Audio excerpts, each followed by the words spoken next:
Every so often a novel comes along and moves me and sticks with me through the years, regardless of my opinions on the author, him or herself, or my lack of knowledge of him or her. Ender's Game, for example, by Orson Scott Card, hooked me into a universe that I devoured. I read fiendishly the 3 sequels after Ender's Game, awaiting the final one, almost like waiting for my favorite record from my favorite artist, you know? I don't know if you guys remember the days when people actually anticipated records. And I did this despite Orson Scott Card's and my view of the world and human rights being dramatically different, though he would not paint his stances as a human rights issue, I suppose.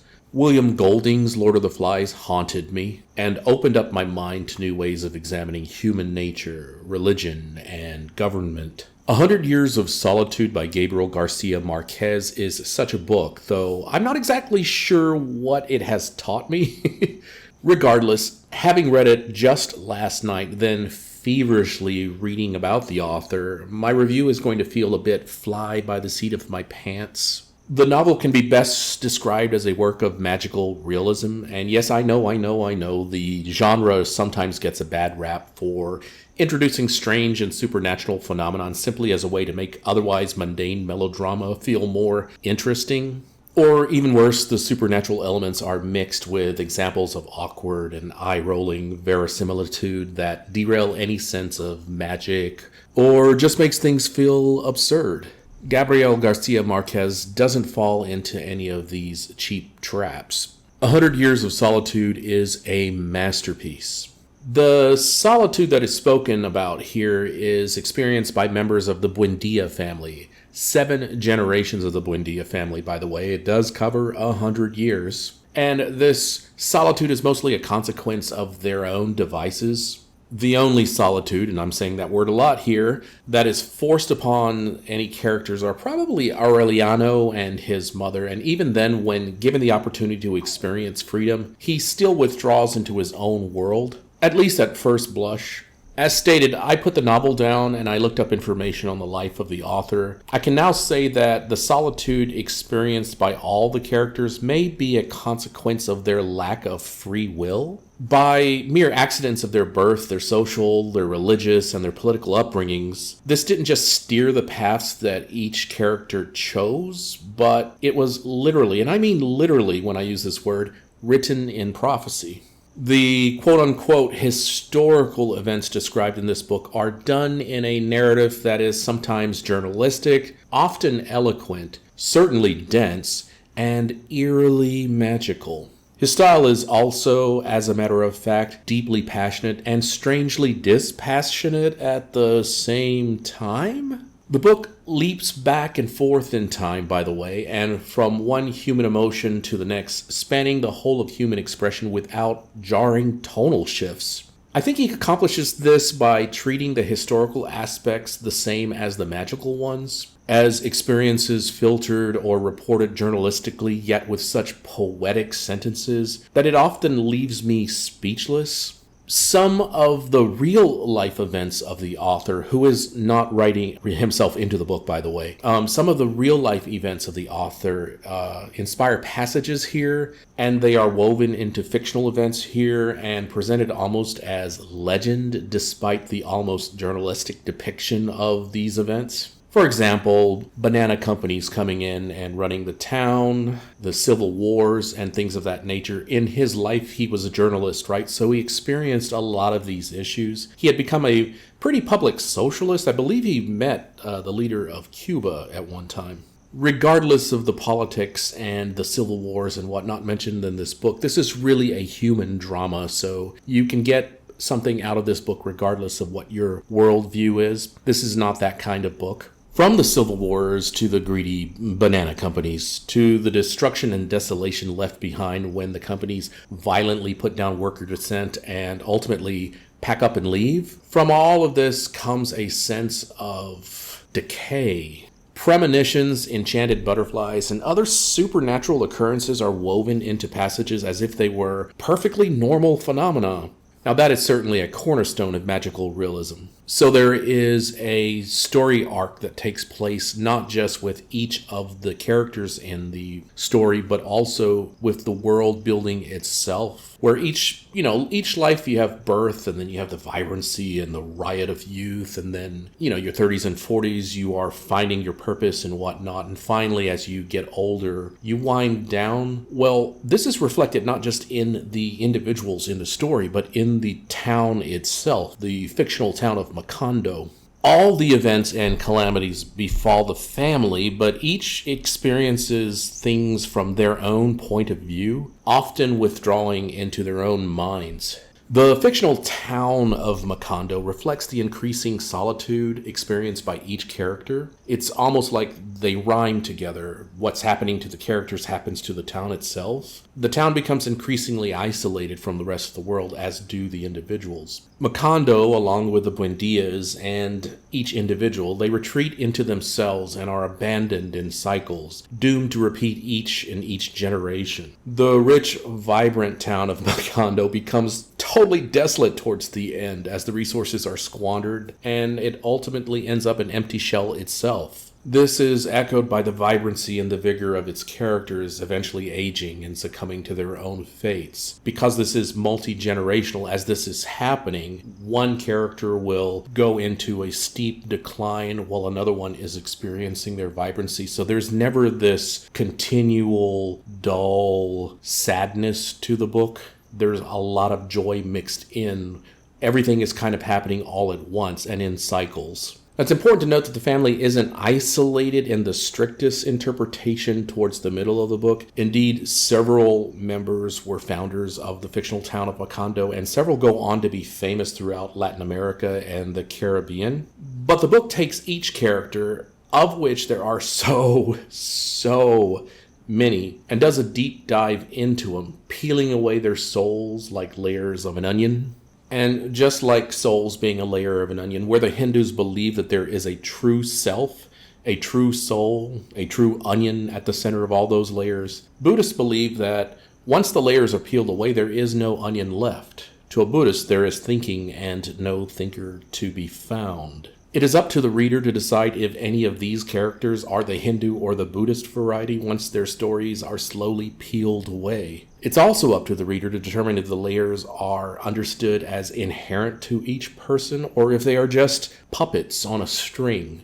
Even when presented with options, the characters often choose the ones they seemed destined to choose. And this is reflected in the revelation at the end that everything was in prophecy anyways. What I can say is that each layer is an interwoven stream of immersive prose so eloquent and captivating. The emotions I felt turning the pages felt like peeling away layers of my own soul. When I first started reading this book, I honestly did not know what to expect. I wasn't told what genre it was, nor was I told anything about it other than it was a work of genius.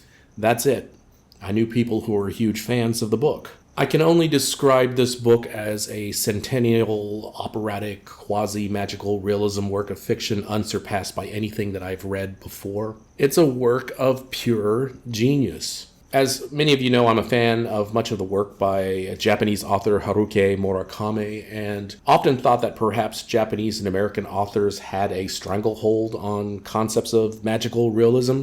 But I discovered upon reading this and then going out and doing some really quick research an hour after I put the book down, that Latin authors, when it comes to magical realism, are like, yo, hold our beer. From my point of view, the genre itself is often delightful to read, but it can send you down unnecessary rabbit holes looking for deeper meaning when what you're really doing is looking for substance in a mirage of literary gimmicks. Again, not so with 100 Years of Solitude. The author is processing childhood experiences and lived social traumas through a lens of fiction, and the magical realism elements are purposefully employed to push and to convey the events he himself was processing. Throughout the 7 generations of the Buendia family, personality traits repeat, and to accomplish telling his tale, names necessarily are repeated in the narrative. For example, if your name is Jose Buendia, well, you're probably going to have 3 or 4 sons named that. It just goes down and down. If you look at the family tree, it's bewildering how anybody can make sense of who is who and what is what. For example, the patriarch Jose Arcadio Buendia.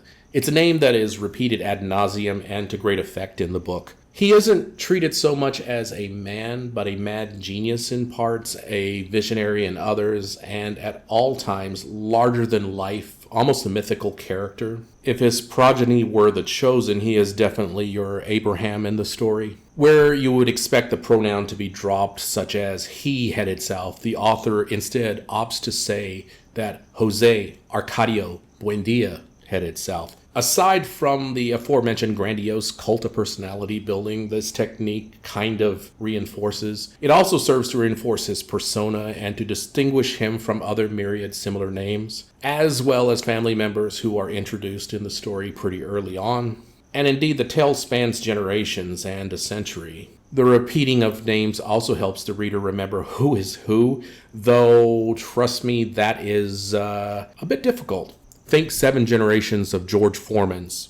The various characters that come in and out of the story are so richly conceived that spin-off books could probably be written for the vast majority of them that appear in this book. The dense, and I do mean dense, storytelling is done so with passages that are so poetic and beautiful, so much so that I could randomly thumb through pages, and regardless of where I arrive, I'll find things that sound amazing. For example, here are one of the details of Ursula's superstition concerning her pregnancy.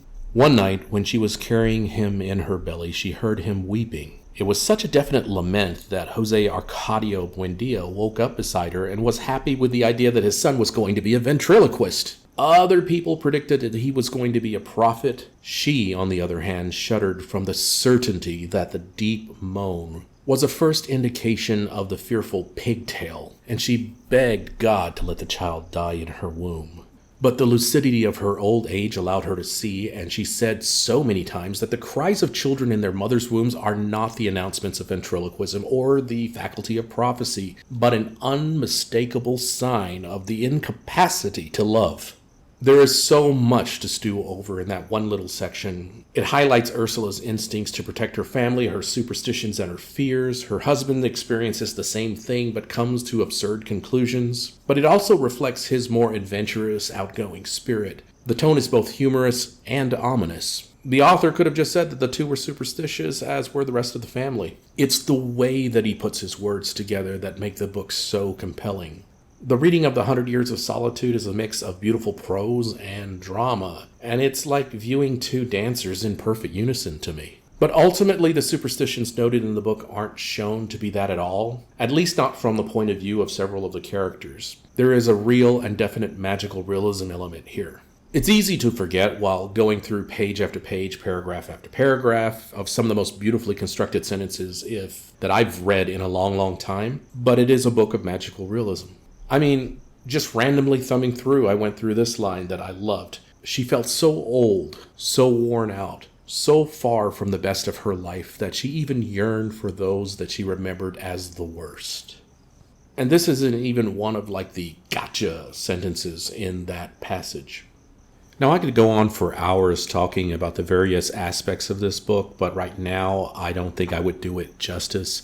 Like I said, I had just finished the book 24 hours ago.